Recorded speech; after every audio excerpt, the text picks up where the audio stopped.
죄 짓고 내가 회개해요. 근데 또 죄지요. 또 회개, 또 죄지요. 이 죄 짓고 회개하고 이런 반복적인 죄악의 문제가 해결되지 않음으로 인하여서 스스로 이제 절망하게 되죠. 더 이상 내가 하나님 앞에 나아갈 난 염치가 없어. 아, 하나님 나 이제 더 이상 하나님 앞에 못 나가겠어요. 너무 멀리 왔나요? 저 회개할 수 있을까요?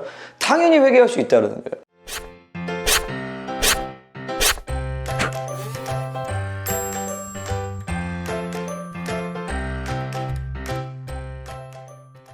여러분 반갑습니다. 청년 목사입니다. 이번 영상에는 반복되는 죄악의 문제에 대해서 함께 나누기를 원합니다.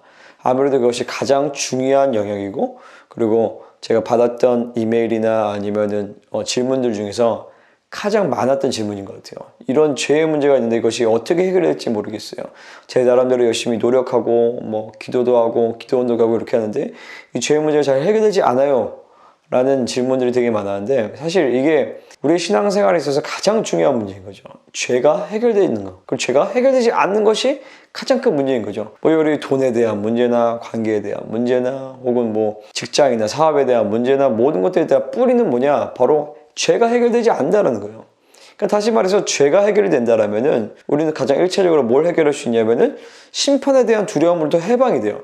지금 코로나나 여러 가지 인하여서 많은 사람들이 두려워하고 그러는데, 가장 그 두려움의 뿌리도 뭐냐? 바로 죽음에 대한 두려움이에요. 그 죽음에 대한 두려움을 왜 가지고 있느냐? 하나님의 심판에 대한 두려움을 갖기 때문에 죽음에 대한 두려움을 갖게 되는 것이죠. 그래서 우리는 더 이상 무서워하는 종의 영을 받지 아니하고 양자의 영을 받았다고 했어요. 다시 말해서 내가 구원에 대한 분명한 확증, 그러니까 이 죄가 해결되어지고 내가 의롭게 되었다라는 것에 대한 분명한 이 구원의 확신, 구원의 확증, 의롭다 하심의 확증을 간다라면은 죽음에 대한 두려움도, 코로나에 대한 두려움도 더 이상 문제가 되지 않는단 말이죠. 그리고 다른 모든 문제도 사실 다 마찬가지예요. 가장 본질적인 문제는 뭐냐? 바로 내가 정말로 죄가 해결되고 있는, 죄가 점점 줄어들어지고 내가 점점 더 주님을 닮아가게 되는, 그걸 이제 쉽게 얘기해서 성화라고 하죠. 성화의 삶이 실제적으로 내 안에 이루어지고 있냐는 거예요. 그러니까 많은 분들의 고민은 뭐냐면은 죄 짓고 내가 회개해요. 근데 또 죄지요. 또 회개, 또 죄지요. 이 죄 짓고 회개하고 이런 반복적인 죄악의 문제가 해결되지 않음으로 인하여서 스스로 이제 절망하게 되죠. 스스로 절망하게 되니까 이제 더 이상 내가 하나님 앞에 나아갈 난 염치가 없어. 많은 청년들이 그래요. 특별히 이 시대는 많은 이 죄의 시스템들이 많이 발달되어 있기 때문에 양심이 있는 우리 청년들이나 신앙인들은 조금 내가 세상으로 넘어지고 혹은 성적인 문제나 혹은 다른 관계성의 문제나 이래서 죄악으로 딱 들어가게 되면은 스스로 절망하게 되고, 하나님 나 이제 더 이상 하나님 앞에 못 나가겠어요. 그러면서 이제 많은 얘기하는 게 그런 거죠. 뭐냐면 너무 멀리 왔나요? 저 이래도 하나님이 저를 다시 사랑하실까요? 저 회개할 수 있을까요? 당연히 회개할 수 있다는 거예요. 하나님이 당연히 여러분을 다시 받아줄 수 있다는 것이죠. 이 반복되는 죄악의 문제를 해결하기 위해서 몇 가지를 우리가 좀 알고 실체화시켜야 되는데, 몇 가지가 있어요. 예를 들어서 첫 번째 이런 거죠. 나는 정말 죄인인가 의인인가? 많은 분들이 이 질문에 대한 답을 못 할 거예요. 내가 정말 죄인인가 의인인가?